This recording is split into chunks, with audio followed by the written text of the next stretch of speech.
وأحسن منك لم تر قط عيني وأجمل منك لم تلد النساء خلقت مبرأ من كل عيب خلقت مبرأ من كل عيب كأنك قد خلقت كما تشاء كتاب أنزلناه إليك مبارك ليدبروا آياته وليتذكر أولو الألباب۔ یہ کتاب برکت والی ہے جسے ہم نے آپ کی طرف نازل فرمایا ہے تاکہ دانش مند لوگ اس کی آیتوں میں غور و فکر کریں اور نصیحت حاصل کریں۔ اللہم صلی علی سیدنا محمد وعلی آل سیدنا محمد بعدد کل ذرۃ مئۃ الف الف مرۃ۔ سامعین و ناظرین کرام، السلام علیکم ورحمۃ اللہ وبرکاتہ۔ سامعین کرام، سورہ مومن آیت نمبر 12 اور 13۔ آج کا موضوع، کیا ہم خالص توحید کے قائل نہیں ہیں؟ اس کے ساتھ سامعین کرام آج کے سبق کا آغاز کرتے ہیں۔ سب سے پہلے گزشتہ سبق کا اعادہ ہوگا۔ قالوا ربنا أمتنا اثنتين وأحييتنا اثنتين فاعترفنا بذنوبنا فهل إلى خروج من سبيل۔ وہ کہیں گے، اے ہمارے رب، تو نے ہمیں 2 بار موت دی اور تو نے ہمیں 2 بار ہی زندگی بخشی، سو اب ہم اپنے گناہوں کا اعتراف کرتے ہیں، پس کیا عذاب سے بچ نکلنے کی طرف کوئی راستہ ہے؟ سامعین کرام، سورہ مومن آیت نمبر 12۔ ذالکم بأنہ اذا دعی اللہ وحدہ کفرتم۔ یہ اس لیے، یہ تمہارا حال اس لیے ہوا کہ جب اللہ تعالیٰ وحدہ لا شریک کی طرف تمہیں بلایا جاتا، کفرتم، تم اسے انکار کر دیتے، وَإِن یُشْرَکْ بِهِ، اور اگر اس کے ساتھ کسی کو شریک کیا جاتا، تؤمنوا، تو تم پھر یقین کر لیتے۔ فالحکم للہ العلی الکبیر، تو آج حکم جو ہے وہ اس اللہ کے لیے ہے جو بلند اور بڑا ہے۔ سامعین کرام، یہ آج کا مضمون گزشتہ مضمون سے پیوستہ ہے، یعنی اس سے جڑا ہوا ہے۔ اور گزشتہ مضمون میں ہم نے یہ پڑھا تھا کہ جو لوگ آخرت میں جن لوگوں پہ اللہ تعالیٰ کے عذاب کا فیصلہ ثابت ہو جائے گا تو ان کا حال تھا گزشتہ سبق میں۔ اور وہ یعنی اللہ تعالیٰ سے گزشتہ سبق میں مضمون یہ تھا کہ اللہ تعالیٰ سے دعا کر رہے تھے اور ایک اپیل کر رہے تھے نظر ثانی کی کہ ہمیں دوبارہ خروج کا موقع دیا جائے، دنیا میں بھجوایا جائے تاکہ ہم وہ عمل کریں جو ہم نے نہیں کیا۔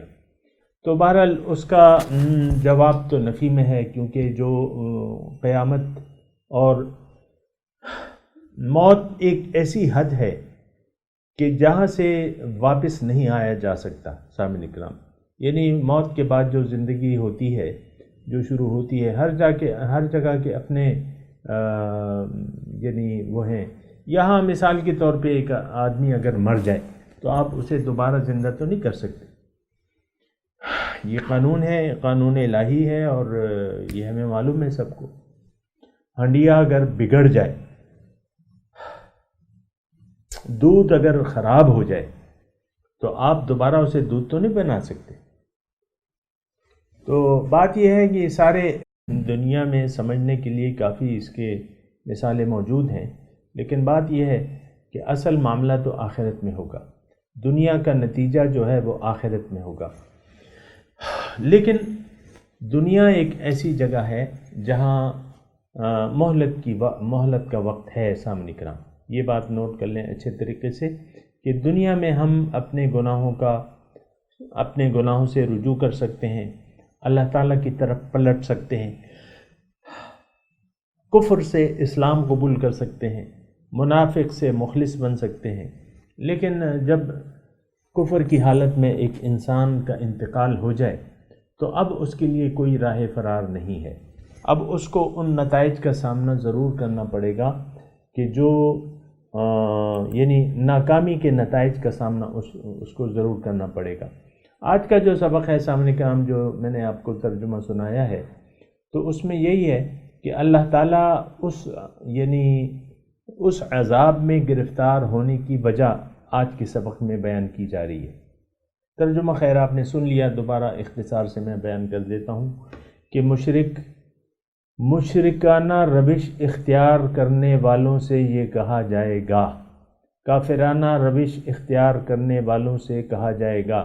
یہ نوٹ کر لیں، میں روش کا نام لے رہا ہوں، اور اس کے بارے میں اللہ تعالیٰ کی توفیق سے اچھے طریقے سے آپ کو بتا بھی چکا ہوں، دوبارہ بھی آ جائے گا۔ اصل میں منہ سے اقرار یا انکار کوئی وہ نہیں بنتا سامعین کرام، اس کا کوئی نتیجہ مرتب نہیں ہوتا زبانی۔ وہ شاعر نے کہا ہے نا کہ زبان سے کہہ بھی دیا لا الہ تو کیا حاصل، دل و نگاہ جو مسلمان نہیں تو کچھ بھی نہیں۔ یہ بات اچھے طریقے سے نوٹ کر لیں۔ تو آج اس عذاب دردناک عذاب اور ہمیشہ کے عذاب میں گرفتار ہونے کی وجہ بیان ہو رہی ہے، اور اس میں ہم بھی سامعین کرام گرفتار ہیں۔ اس میں توحید کے ماننے والے جو ہیں صرف وہ عذاب سے بچ جائیں گے۔ میں آپ کو اردو کی زبان میں آسان الفاظ میں بتا رہا ہوں کہ صرف توحید ہی نجات کی دلیل ہے۔ اگر توحید دل و جان سے توحید نہ ہو، دل و جان سے پورے یقین سے، تو پھر زبانی قول جو ہے یا برائے نام عمل جو ہے اس کی کوئی حیثیت نہیں ہوتی ہے۔ تو یہاں اس مضمون میں بہت سارا مضمون اس ایک آیت میں اکٹھا کر دیا گیا ہے۔ عام طور پہ سامعین کرام بات یہ ہے کہ دیکھیں لفظی ترجمہ کے بھی اگر آپ پڑھیں نا، ذالکم بِأَنَّهُ إِذَا دُعِيَ اللَّهَ وَحْدَهُ كَفَرْتُمْ، اور وَإِن يُشْرَكْ بِهِ تُؤْمِنُوا فَالْحُكْمُ لِلَّهِ الْعَلِيِّ الْكَبِيرِ، کہ تم ایک اللہ تعالیٰ کی بندگی کے لیے تیار نہ تھے۔ آپ سمجھ رہے ہیں نا میری بات کو؟ ایک کافروں سے کہا جائے گا، کافرانہ روش اختیار کرنے والوں سے کہا جائے گا کہ دنیا میں تم ایک اللہ کی پرستش کرنے کو، ایک اللہ کے سامنے کے حکم کے سامنے سر جھکانے کو تیار نہیں تھے، لیکن اگر اس کے ساتھ شرک کی بات کی جاتی تو تم اس پہ راضی ہوتے۔ یہ آیت جو ہے ایک آئینہ ہے سامنے کا، اس میں ہم اپنا انفرادی اور قومی چہرہ جو ہے، انفرادی اور قومی چہرہ دیکھ سکتے ہیں۔ اگر ہم دیکھیں عام طور پہ جس معاشرے میں میں اور آپ رہ رہے ہیں، یہ توحید پرست معاشرہ نہیں ہے۔ اس نے صرف اللہ کے سامنے سر نہیں جھکایا، بلکہ اس نے وَاتَّخَذُوا مِن دُونِ اللَّهِ آلِهَةً لَعَلَّهُمْ يُنصَرُونَ، ان لوگوں نے اللہ کے سوا اور بھی معبود بنا لیے ہیں تاکہ ان کی مدد کریں۔ لیکن ایسی بات تو نہیں ہے، اللہ کے سوا تو نہ کوئی مددگار ہے، نہ اس کا کوئی شریک ہے، نہ اس کی صفات میں کوئی شریک ہے۔ لیکن ہم عام طور پہ سامنے کرام دیکھیں، ہمارا افسوس تو میں نہیں کر سکتا، لیکن بات یہ ہے کہ قدم قدم پہ یہ بتانا پڑتا ہے کہ شرک ہے کیا، شرک اصل میں ہے کیا۔ تو جو دیکھیں ہماری روش جو ہے، اگر آپ دیکھیں اور محسوس کریں، مشرکانہ روش ہے۔ توحید کہتے کسے ہیں؟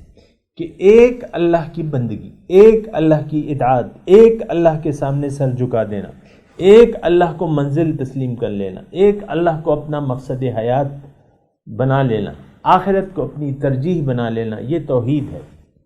چلیں آخرت کے معنی یعنی آخرت تو جدا مضمون میں آتی ہے، لیکن میں تو آپ کو اس سے پہلے جو 6-7 باتیں بتائی ہیں وہ تو اللہ کے بارے میں ہے کہ ایک اللہ کو النافع الضار سمجھنا اور اللہ ہی کی اطاعت کے سامنے سر جھکا دینا، اللہ کو اپنا معبود واحد بنا لینا، یہ توحید ہے۔ اب اس توحید کے تو ہم قائل نہیں ہیں عملی طور پہ، زبان سے کہہ بھی دیا لا الہ تو کیا حاصل، عملی طور پہ ہم اس توحید کے قائل نہیں ہیں۔ آپ انفرادی طور پہ دیکھ لیں، آپ اپنے گھروں میں دیکھ لیں، آپ اپنے ارد گرد کے ماحول میں دیکھ لیں، ایک اللہ کے سامنے سر جھکانے کو کوئی تیار نہیں ہے۔ نفس کی عبادت لازماً کی جاتی ہے، یعنی نفس کا کہنا لازمی مانا جاتا ہے۔ آپ دیکھ لیں، میں آپ کو اکثر بیان کرتا ہوں، جو معاشرے کی پہلی سیڑھی ہے میاں بیوی، تو وہ بسا اوقات باپ بھی ہوتے ہیں اور وہ بسا اوقات بیٹا بیٹی بھی ہوتے ہیں اور میاں بیوی بھی ہوتے ہیں۔ لیکن یہ دیکھیں، یہ بیٹا بیٹی، ماں باپ اور میاں بیوی، یہ سب جو ہے، یعنی مضمون میں نے ذرا وسیع کر دیا ہے، بیٹا بیٹی، میاں بیوی اور والدین۔ عام طور پہ آپ دیکھیں اپنے ان تمام اس سرکل کو، یہ اللہ کے سامنے سر جھکانے کے لیے تیار نہیں ہے۔ اول تو دین سے ہم واقف ہی نہیں ہیں، دین ہے کیا؟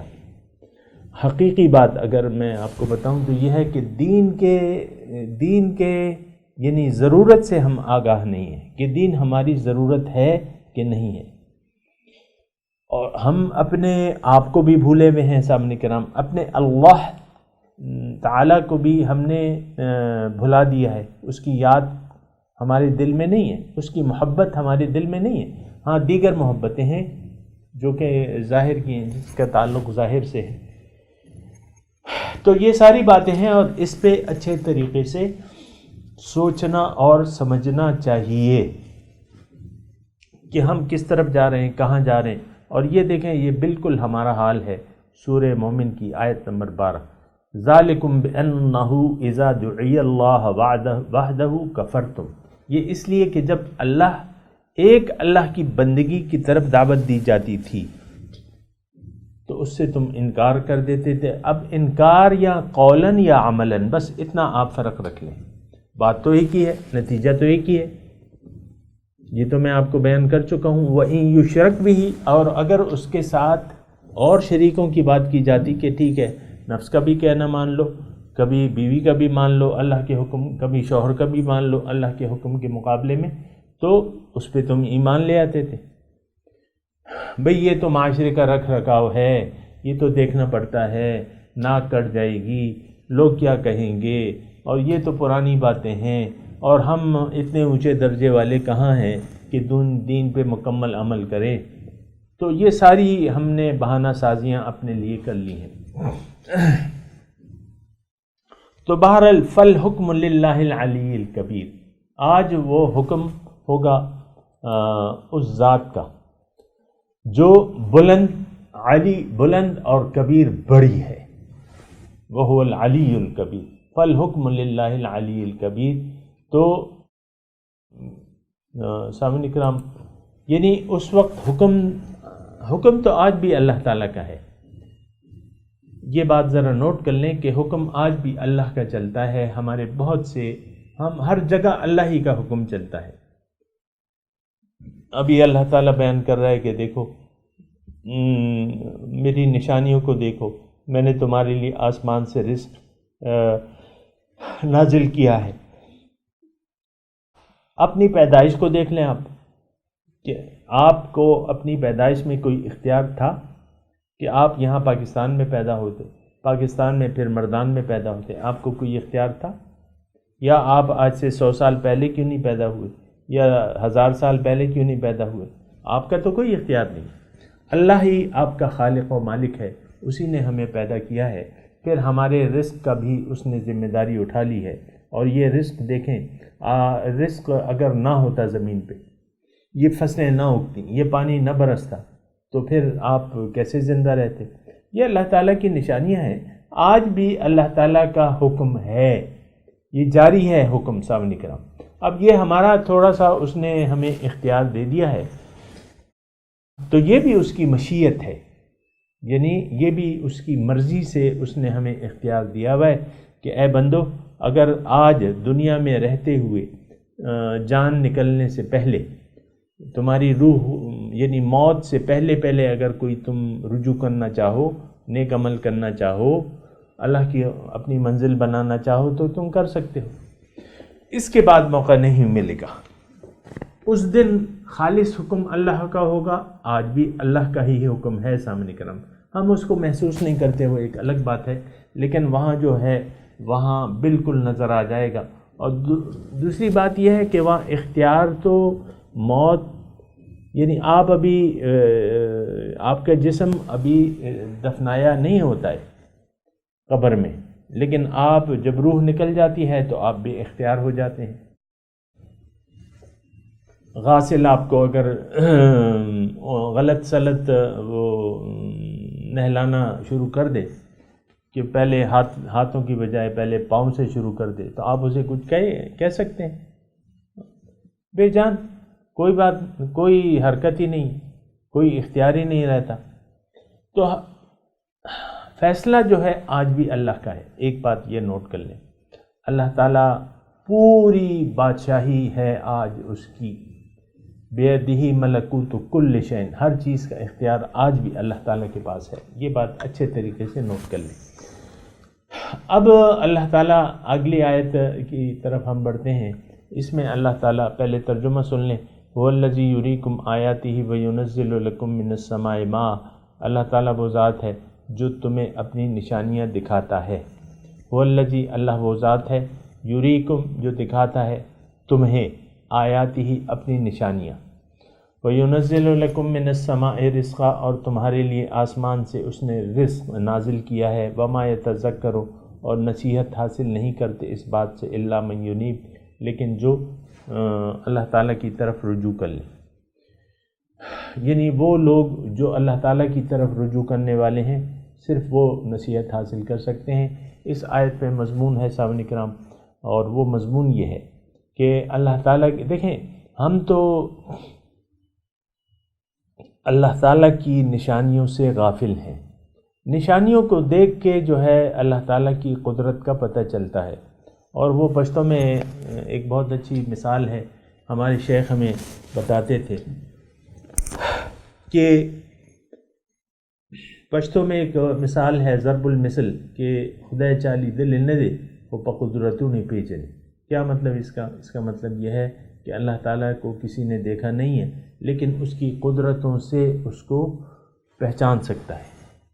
تو دیکھیں، ہمارے سامنے اللہ تعالیٰ کی توحید کی نشانیاں ہیں، مضمون تو توحید کا ہے، یہ بات نوٹ کر لیں سامنے کرام، یعنی توحید جڑ ہے، اسلام کی جڑ جو ہے وہ کیا ہے؟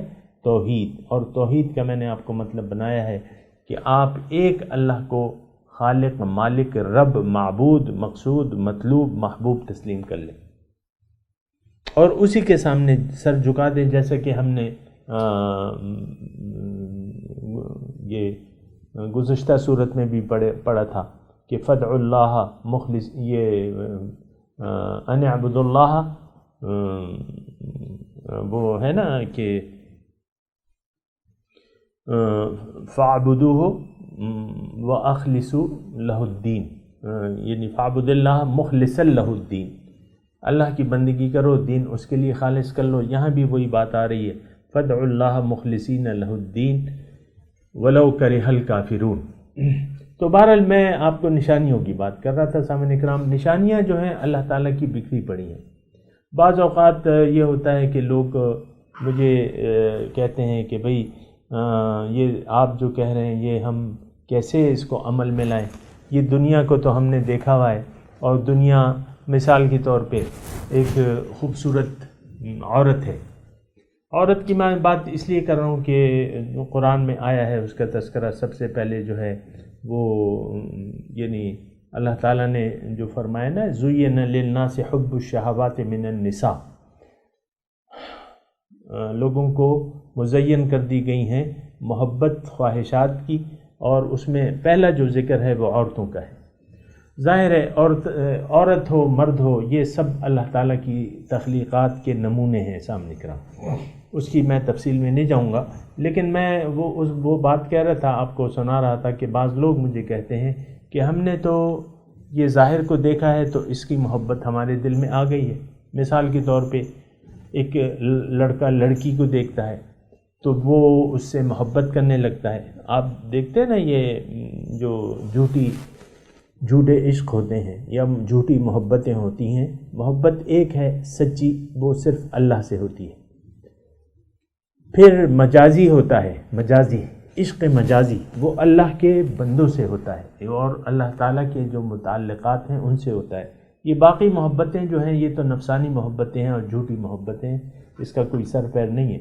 لیکن ایک لڑکا جو ہے پسند کر لیتا ہے، یعنی اس کو شادی کی ضرورت ہوتی ہے، لڑکی کی تو وہ بعض اوقات پسند کی شادیاں ہوتی ہیں، اور پھر دیکھ لیں اسی پہ ساری آپ کی فلم انڈسٹری جو ہے وہ اسی پہ لو سٹوری جو کہتے ہیں نا، جھوٹی لو سٹوریاں آپ بنا لیتے ہیں۔ تو بہرحال میں اس میں تفصیل میں نہیں جاتا، لیکن میں وہ بات کر رہا ہوں کہ بعض لوگ ایسا کہتے ہیں کہ بھئی جو ظاہر چیزیں ہیں اس کی تو خوبصورتی سے ہم متاثر ہو جاتے ہیں، اس کی طاقت سے متاثر ہو جاتے ہیں۔ مثال کے طور پہ وہ اللہ تعالیٰ نے بنائے سونے چاندی کی ڈھیریاں، تو پیسے کی محبت تو ہمارے دل میں کوٹ کوٹ کے بھری ہوئی ہے سامنے کرام۔ یعنی بہت کم ایسے لوگ ہوں گے جو اپنے مال کو اللہ کا مال سمجھ کے خرچ کرتے ہوں گے۔ بہت سے لوگ ایسے ہیں کہ جن کو اللہ تعالیٰ نے مال دیا ہے لیکن وہ اسے ذاتی ملکیت تصور کرتے ہیں اور پھر بخل سے کام لیتے ہیں، اللہ کی راہ میں حسب ضرورت، یعنی موقع جب آتا ہے تو پھر خرچ نہیں کرتے اور بخل کرتے ہیں۔ لیکن میں صرف آپ سے تذکرہ کر رہا ہوں کہ اللہ تعالیٰ کی یہ جو ہم نے جن چیزوں کو یہ پیار کیا ہوا ہے یہ تو حقیقت میں تو اللہ ہی ہے، اس کے پردے میں تو اللہ تعالیٰ کی طاقت ہے اور قدرت ہے۔ مثال کے طور پہ اگر کوئی لڑکا حسین ہے، لڑکی حسین ہے، تو اس کو یہ حسن، یہ شکل، یہ صورت کس نے دی ہے؟ یہ سونے چاندی کو یہ قدر و قیمت اللہ تعالیٰ نے دی ہے سامنے کرام۔ اسی طرح بہت سی چیزیں ہیں سامنے کرام جس کا اللہ تعالیٰ، لیکن حقیقی قادر جو ہے وہ تو ایک ذات ہے، خالق ایک ذات ہے۔ تو یہ چیزیں آپ کو نظر نہیں آتی، اسی کی طرف اللہ تعالیٰ ارشاد فرما رہے ہیں کہ دیکھو میری نشانیاں تو بکھری پڑی ہیں۔ یہاں ایک نشانی کا اللہ تعالیٰ تذکرہ کر رہا ہے، وہ کیا ہے؟ رزق۔ لیکن الفاظ کیا ہے؟ يُنَزِّلُ لَكُم مِّنَ السَّمَاءِ رِزْقًا، آسمان سے تمہاری۔ اب آسمان سے ایسے تو کوئی رزق تو نہیں آتا، ظاہر ہے یہ اس کے لیے اسباب ہیں، ذرائع ہیں رزق کے لیے، یعنی پیداوار کے لیے ذریعہ جو ہے وہ آسمان سے بارش برستی ہے۔ خشک سالی، قحط سالی، یہ عام الفاظ آپ استعمال کر سکتے ہیں۔ قحط سالی ہو تو کسان پریشان ہوتے ہیں، پھر یہ ہے کہ رزق یعنی اس کی کمی پیدا ہو جاتی ہے، اور اگر خشک سالی نہ ہو تو پھر بارشیں وغیرہ ہوتی ہیں اور وہ آپ کی جو ہے فصلیں اچھی طریقے سے۔ تو پانی ایک بنیادی ذریعہ ہے زراعت کا، یہ تو آپ کو معلوم ہے، مجھے بھی معلوم ہے۔ یہ ہمارے نہریں خشک ہو جائیں، دریا خشک ہو جائیں، آسمان سے پانی بھی نہ برسے تو یہ فصلیں کیسے ہوں گی؟ تو اس لیے اللہ تعالیٰ نے تمثیل دی ہے۔ لیکن یہ ایک بہت بڑی، دیکھیں خوراک جو ہے، رزق، خوراک جو ہے ہماری سب سے بنیادی ضرورت ہے، غذا۔ تو غذا کے اسباب اللہ تعالیٰ نے پیدا کیے ہیں، نہ صرف پانی بلکہ پانی میں یہ زمین میں جب آپ بیج ڈالتے ہیں لیکن اگر اس سے کونپل نہ پھوٹے پھر آپ کیا کریں گے؟ یخرج الخبأ، دانے کو فالق الاصباح، دانے کو پھاڑنے والا کون ہے؟ سامنے کرام، فالق الاصباح تو نہیں ہے لیکن بہرحال جو بھی ہے تو زمین سے یہ دانے کو کون پھاڑتا ہے، اور وہ سخت زمین کو پھاڑ کے اوپر کی طرف اس کی کونپل نکل آتی ہے، تو یہ کون کرتا ہے؟ یہ اللہ تعالیٰ کی نشانیاں ہیں ساری. یہ ساری چیزیں جو ہیں، دیکھیں مٹی سے اللہ تعالیٰ نے آپ کے لیے کیا کیا چیز پیدا کی ہے. ہر ایک چیز مٹی سے ہو رہی ہے. آپ جو گھی کھاتے ہیں، آپ جو گوشت کھاتے ہیں، آپ جو سبزیاں کھاتے ہیں، آپ جو میوے کھاتے ہیں، انواع اقسام کے میوے ہیں، انواع اقسام کی سبزیاں ہیں. پھر آپ دیکھیں گھی ہے، دودھ ہے، یہ سب مٹی سے پیدا ہو رہے ہیں. گائے کیا ہے، مٹی کھاتی ہے تو اس سے پھر دودھ پیدا ہوتا ہے. دودھ سے آپ لسی بنا لو، دہی بنا لو، مکھن نکال لو، لسی گھی بنا لو. یہ مٹی سے ہو رہی ہیں پیدا. دیکھیں یعنی یہ بہت بڑی بات ہے. آسمان سے جو اللہ تعالیٰ نے رزق نازل کیا ہے، اس میں بہت بڑی نشانی ہے. لیکن اب اس میں اللہ تعالیٰ فرما رہا ہے وَمَا يَتَذَكَّرُ إِلَّا مَن يُنِيبُ. اب اس سے نصیحت کون حاصل کرے گا؟ سوال تو ایک یہ بھی بنتا ہے. اب یہ ساری نشانیاں تو ہم دیکھ رہے ہیں سامنے کے نام. ہماری نظر میں اس کی حیثیت جو ہے، یہ جو نعمتیں میں نے بیان کی ہیں، یہ اللہ تعالیٰ یعنی یہ رزق بیان کر رہا ہے کہ یہ میری نشانی ہے. ہماری بہت سے لوگوں کی نظر میں یہ ہیچ ہے، کچھ بھی نہیں. اب یہ تو بیوقوف لوگ جو ہیں وہ تو نہیں سمجھتے نا. اور جو لوگ اللہ تعالیٰ کی طرف رجوع نہیں کرتے، یہاں بڑا ایک قیمتی نقطہ ہے سامنے کرام، اگر آپ سمجھیں اور سمجھنے کی کوشش کریں کہ اگر آپ کو اللہ تعالیٰ کی نشانیاں جو ہے اس سے نصیحت حاصل کرنی ہے تو آپ کو اللہ تعالیٰ کی طرف رجوع کرنا پڑے گا. یونیب جو رجوع کرنے والا ہو، اللہ تعالیٰ کی طرف مائل ہونا پڑے گا، اور دیگر مخلوقات سے توجہ ہٹا کے اپنی توجہ اللہ تعالیٰ کی طرف کرنی پڑے گی. اللہ کو اپنی منزل بنانا ہوگا، اور اس کے لیے اس کے فاستقیموا الیہ واستغفروا، اس سے معافی طلب کرنی ہوگی اور اس کی طرف اپنا گامزن ہونا پڑے گا اس کے راستے پر. تو پھر جو ہے یہ چیزیں جو ہیں ساری سمجھ میں آئیں گی آپ کی. دیکھیں یہاں بہت واضح طور پہ اللہ تعالیٰ فرما رہا ہے کہ وما یتذکر، اس سے نصیحت نہیں حاصل کر سکتے لیکن جو رجوع کرنے والے لوگ ہیں. تو ہم نے تو اللہ تعالیٰ کی طرف رجوع نہیں کیا ہے، ہم یہ ساری نعمتیں استعمال کر رہے ہیں. یعرفون نعمت اللہ ثم ینکرونہا، اللہ تعالیٰ کی نعمتیں استعمال کرتے ہیں لیکن اس کا انکار بھی کرتے ہیں، اس کو بجا استعمال نہیں کرتے. بہرحال یہ سارے نقطے ہیں صاحب کرام، میں تلاوت کرتا ہوں، میرے ساتھ دہرائیے. اعوذ باللہ من الشیطان الرجیم، بسم اللہ الرحمن الرحیم. ذالکم بأنہ اذا دعی اللہ وحدہ کفرتم وَإِن يُشْرَكْ بِهِ تُؤْمِنُوا فَالْحُكْمُ لِلَّهِ الْعَلِيِّ الْكَبِيرِ وَالَّذِي يُرِيكُمْ آيَاتِهِ وَيُنَزِّلُ لَكُم مِّنَ السَّمَاءِ رِزْقًا وَمَا يَتَذَكَّرُ إِلَّا مَن يُنِيبُ. ترجمہ سنا دیجئے. ذالکم بأنہ اذا دعی اللہ وحدہ کفرتم، یہ اس لیے کہ جب اللہ وحدہ لا شریک کی طرف تمہیں دعوت دی جاتی اس کی توحید کی تو تم انکار کر دیتے تھے. وَإِن یُشْرَکْ بِهِ تُؤْمِنُوا، اور اگر اس کے ساتھ شریک کیا جاتا تو تم ایمان لے آتے، یقین کر لیتے، ہاں ٹھیک ہے بھائی. فالحکم للہ العلی الکبیر، بس حکم تو ایک اللہ کا ہے جو بڑا بلند و بڑا ہے. والذی یریکم آیاتہ، اللہ تعالیٰ وہ ذات ہے جو دکھاتا ہے تمہیں اپنی نشانیاں. وَيُنَزِّلُ لَكُم مِّنَ السَّمَاءِ رِزْقًا، اور نازل کیا ہے اس نے تمہارے لیے آسمان سے رزق. وَمَا يَتَذَكَّرُ إِلَّا مَن يُنِيبُ، اور نصیحت حاصل نہیں کرتے مگر وہ لوگ جو رجوع کریں. رجوع کرنے والے لوگ ہی اس اللہ کی نشانیوں سے نصیحت حاصل کر سکتے ہیں. اب ان آیات کی تلاوت اور ترجمہ. ذلكم بأنه إذا دعي الله وحده كفرتم وإن يشرك به تؤمنوا فالحكم لله العلي الكبير.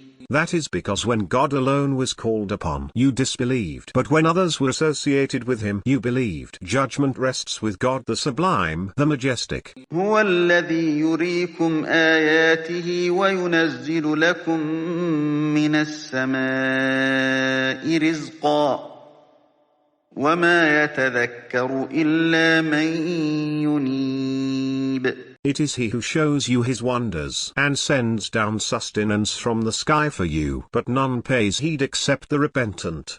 اس کے ساتھ ہی آج کے درس کا وقت اختتام کو پہنچا. انشاءاللہ اگلے درس میں ملاقات ہوگی. وآخر دعوانا ان الحمدللہ رب العالمین. والسلام علیکم ورحمۃ اللہ وبرکاتہ.